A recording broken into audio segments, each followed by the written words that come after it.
So the Buffalo Bills have fired their head coach, Sean McDermott, after 9 seasons. And I wanted to make a video reacting and giving my thoughts on this. And I want to break this down because there is one piece to this puzzle that is absolutely mind-blowing to me. So we're going to react. I'm going to break it all down. But first, I want to say this. I think that this is a lot simpler than what a lot of people want to make this out to be. Did Sean McDermott get fired because he was a bad coach? Absolutely not. Sean McDermott is one of the best head coaches in the National Football League. When you have an elite quarterback, when you have Josh Allen as your guy, it puts an immense amount of pressure on head coaches, and it puts an immense amount of pressure on organizations, right? And the owners, they're not going to have all this patience for years and years and years, man. They're just not. Because whenever you have one of the guys at the quarterback position, there's basically these expectations every single year like, well, you got Josh Allen, so you should be out here winning Super Bowls. Right, and this reminds me very much of the Baltimore Ravens situation. Now, obviously different, right? McDermott was in Buffalo for 9 years. Harbs was with the Ravens for 18, and Harbs did win a Super Bowl. But it's not that Harbaugh was a bad coach. It's the fact that you have Lamar Jackson, you keep getting to the postseason, and you keep having these heartbreaking losses to where you're not able to get over the hump. It's the same situation here with Sean McDermott. It's not that he's a bad coach. He's a great coach. It's just the reality that the Buffalo Bills are looking for someone to get them over that hump that they can't seem to get over. And it's very telling in what the owner, Terry Pegula, had to say. Here's what he had to say in his statement, right? The first chunk of his statement paints the entire picture, in my opinion. Sean has done an admirable job of leading our football team for the past 9 seasons, said owner Terry Pegula. But I feel we are in need of a new structure within our leadership to give this organization the best opportunity to take our team to the next level. We owe that to our players and to Bills Mafia. Plain and simple. To me, that is literally translation. Sean McDermott has done an amazing job, but we need someone that can get us over this hump that we have not been able to get over. We need new energy in here. That's the reality. Right, and when you look at the Buffalo Bills, it has been heartbreak after heartbreak in the postseason. And Sean McDermott, he's been sensational. In 9 years with the Buffalo Bills, they made the postseason 8 times. Right? Had the second most wins of any franchise since 2017. 5 consecutive AFC East titles during his tenure. Right? They had that crazy run. Now the New England Patriots, they're back. And they've arrived. Right, and it feels like it's the second coming of a New England Patriots dynasty with Mike Vrabel in the building now. They got their quarterback of the future in Drake May. They're playing incredible team ball. I wouldn't be surprised if that's another decision that really sped up this process for the Buffalo Bills. I think Terry Pegula kind of had his mind made up coming into this year that this is Super Bowl or bust. It's Super Bowl or bust. We got Josh Allen, right? We got James Cook. We had the number 1 rushing attack. We had the best pass defense in the NFL, even though they weren't great against the run. No excuses. We need to go out here and get this thing done. And is it entirely fair that Sean McDermott has to pay the price? No, absolutely not. Absolutely not. But I understand the move, but can you say that it's a good move? No, because we don't know what the Bills are going to do next. But the thing that blows my mind the most out of this is how general manager Brandon Beane, I call him Beane because how in the world is this guy a GM right now? That's number 1 in my opinion. Number 2, not only did they get rid of Sean McDermott, they keep this guy as the GM and promote him to president of football operations. So this is just all Sean McDermott's fault? Is basically what that tells me. That's how they're looking at it. This was all on Sean McDermott. That's crazy. And that to me is exactly why you saw John Harbaugh. That was the holdup between, him and the New York Giants and getting that contract to go through and him signing on the dotted line to make it official. Remember, we had those couple days in between. We were hearing all these reports of, John Harbaugh is going to be the coach, but nothing's official. Nothing's official. They're trying to figure out some language in the contract. And what was that language?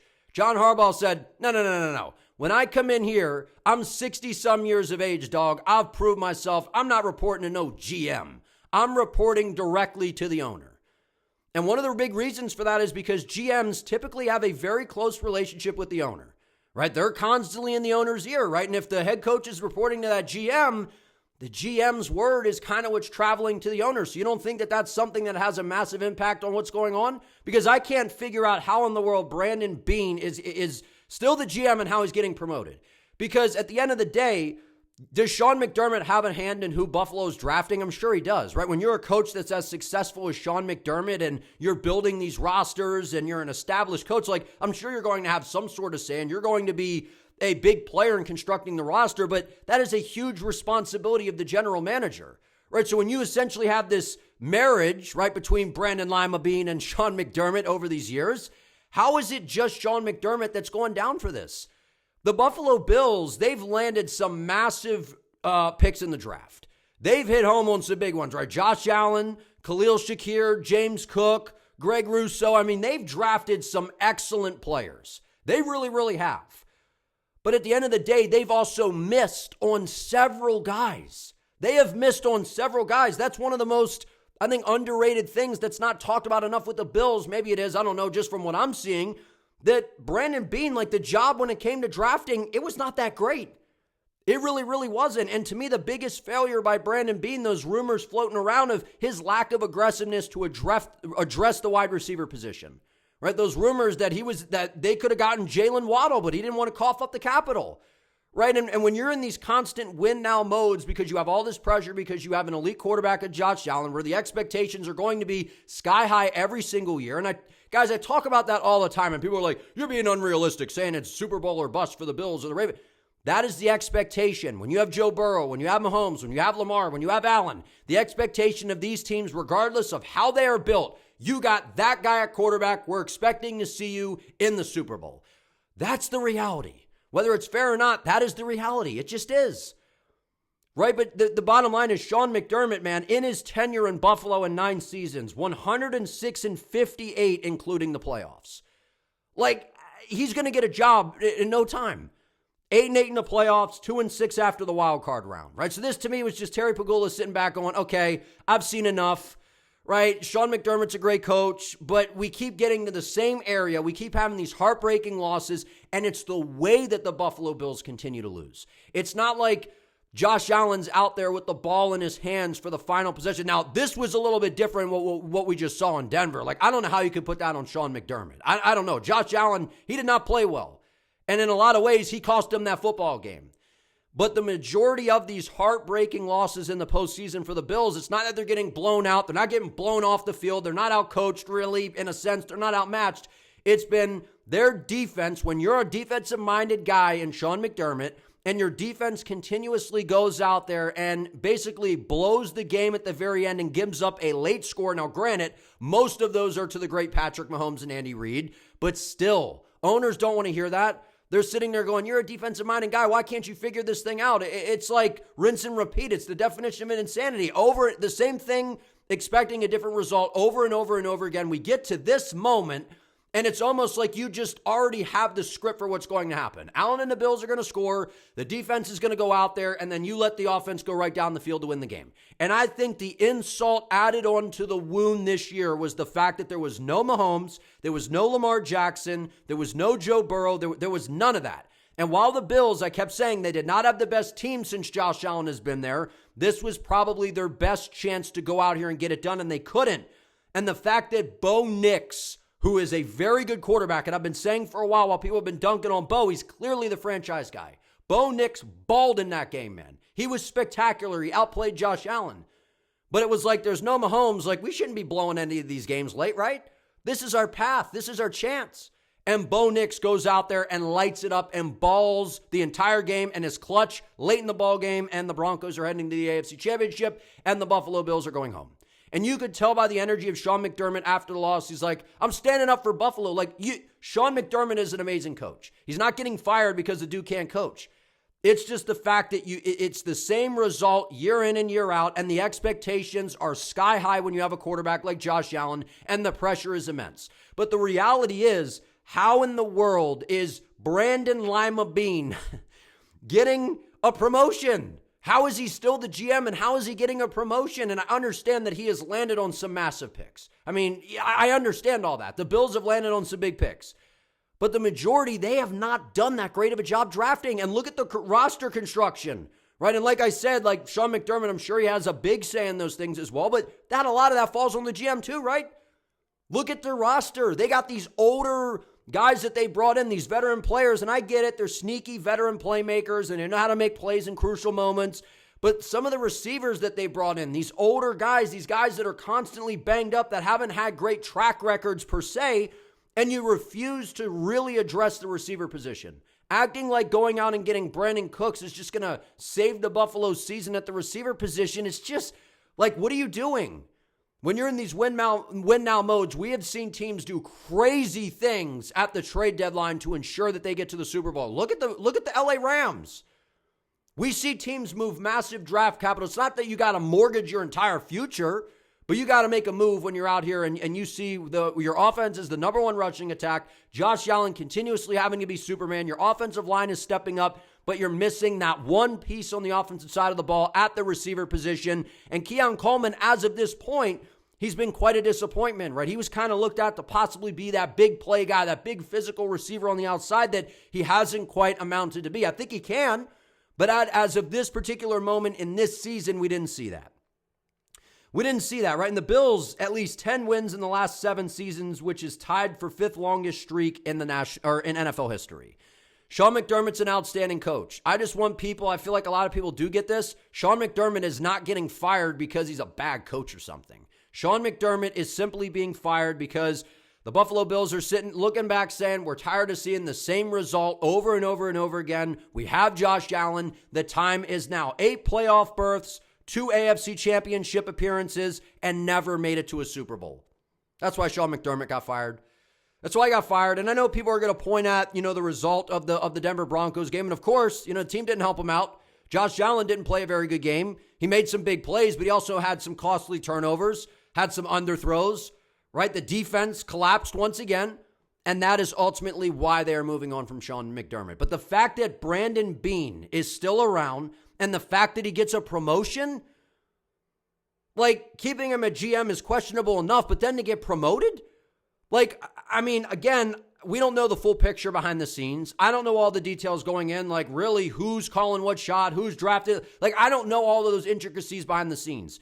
But my understanding when it comes to the GM is you are very much responsible for helping construct this roster, managing guys that you're bringing in, the salary cap, all those kinds of things. And they are in a difficult spot with the salary cap. You got a lot of veteran players. You're lacking at the receiver position. Now, they're much better than what a lot of people want to give them credit for, that receiving core. I've been saying that. And they got Dalton Kincaid, Dawson Knox. Those are 2 good tight ends. There's 2 other, guys that they've been able to bring into the Bills. So again, 2 other great selections. But for the most part, they've really missed, especially on the defensive side of the ball. And the offensive line's been pretty good. It has. But when it comes to the playmakers at the receiver position, they have been slacking. They've been slacking. So to see this, and the lack of aggressiveness that we saw from Brandon Beane, especially at the trade deadline when it felt like everyone knew that the Bills needed that X-factor receiver to bring in to take them over the top, I'm sure that there was someone available. They just didn't want to move the draft capital. And I understand some of these GMs and stuff, they don't want to move on from the capital because it is risky, right? And then usually the guys that are getting traded, they're towards the end of their contracts, right? So if you're in a difficult cap spot and you bring them in and their deal's about to expire at the end of the year, yeah, you have them for the ride, throughout the rest of the year, but are you going to have the money to bring them back, right? So I know that those are factors that definitely play in, but I think that the Buffalo Bills, they're going to take a hard look at, obviously they got to go through the process. There's rules that you have to follow, but I wouldn't be surprised if they elevate offensive coordinator Joe Brady to the head coaching position. Like, I feel like that is a very logical option, right? I mean, the job that he's done in Buffalo as the offensive coordinator, I think he's one of the best OCs in the game. 100%. You've heard his name kind of floating around as a possible head coaching candidate. He's very familiar, right, with the organization, with the players. Everybody knows him, right? And then you could hire him and then bring in a hard-nosed defensive coordinator. Because I think that that's the route that Buffalo's going to go. No matter what they do, they want a solid offensive coordinator that can work with Josh Allen. They want a guy that has that fiery edge at the leadership role as the head coach. And they want, no matter who, whether it's the head coach or a D coordinator that comes in, they want edge brought to that defense. They want a meaner defense that when they are put in these positions to where they got to close a game out, they can finally get that done. That is the reality. That's the reality of all this. This isn't because Sean McDermott's a bad coach. This has to do with they're trying to get over the hurdle. Like I said, very similar situation to the Baltimore Ravens. Again, different. Harbaugh's won a Super Bowl, was there for 18 years. McDermott there for 9. But the job that Sean McDermott has done, this Bills franchise was pretty bad, man, until Sean McDermott and Josh Allen got there. And they've really turned this thing around. And I know Brandon Beane, he's not completely awful. He's done some good things. But the fact to see that you move on from Sean McDermott and then you keep this guy as the GM, you're going to get some flack for that, but okay. But then you promote him?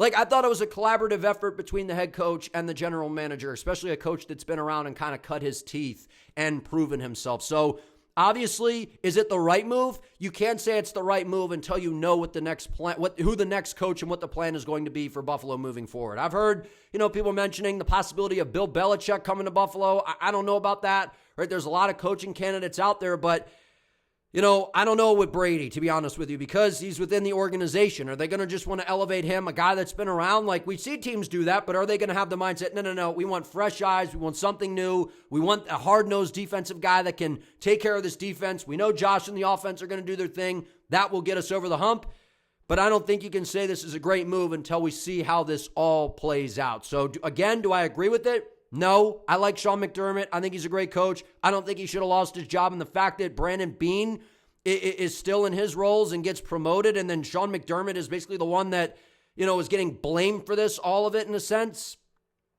I just think it's a little whack, man. I think it's a little whack. But again, I understand the move at the end of the day. Expectations, you got Josh Allen. You're expected to go out here and ball out, and it's been the same result year after year after year. And is a lot of it Sean McDermott's fault? I don't think so. Obviously, he deserves some of the blame for sure when you're a defensive-minded guy and you're blowing these games late, but it's been a few plays here and there. And remember, the teams that you were losing to for the majority that were bouncing you was the dynasty Kansas City Chiefs.